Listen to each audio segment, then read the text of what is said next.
Hello बच्चों, let's see this question. The question says two waves of same intensity produce interference. यहाँ पे दो waves हैं जिनकी इंटेंसिटी सेम बताई जा रही हैं और वो इंटरफेरेंस कर रही हैं आपस में.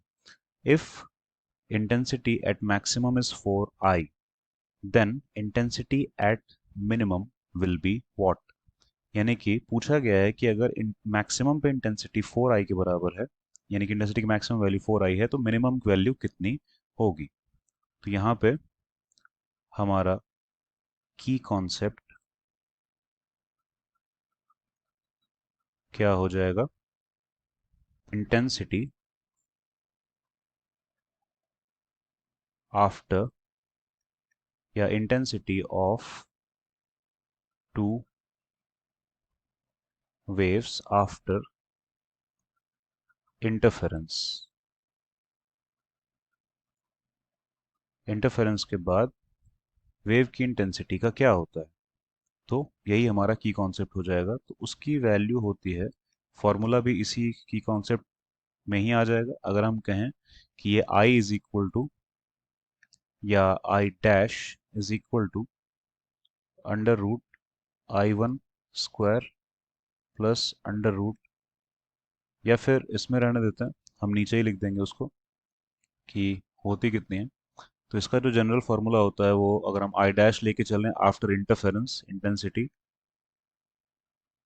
इसको इंटर लिख देते हैं, इंटरफेरेंस इंटेंसिटी, तो वो होती है I1 under root I1 square plus under root I2 square plus 2 under root I1 I2 cos five. Five यहाँ पे फेज डिफरेंस है, तो इसी के अकॉर्डिंग तय होता है कि ये इंटेंसिटी आफ्टर इंटरफेरेंस मैक्सिमम या मिनिमम जाएगी कैसे.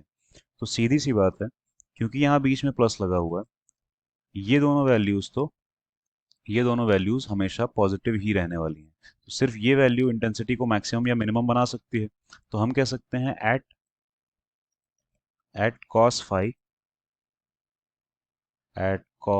Five is equal to 1, intensity जो है वो इंटरफेरेंस की मैक्सिमम चली जाएगी.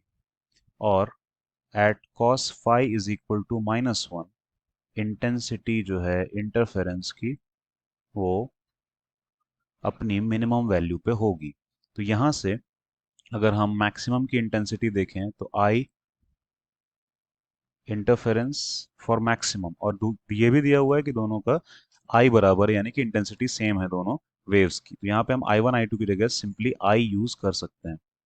तो क्या हो जाएगा, अंडर रूट आई स्क्वायर मतलब I plus under root I square मतलब आई प्लस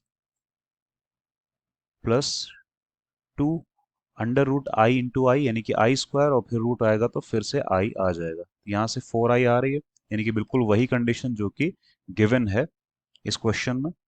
तो उसी तरह से ये इंटेंसिटी आ रही है मैक्सिमम वाली, तो इसको हम कह सकते हैं ये हमारी आ रही है इंटेंसिटी मैक्सिमम वाली आफ्टर इंटरफेरेंस.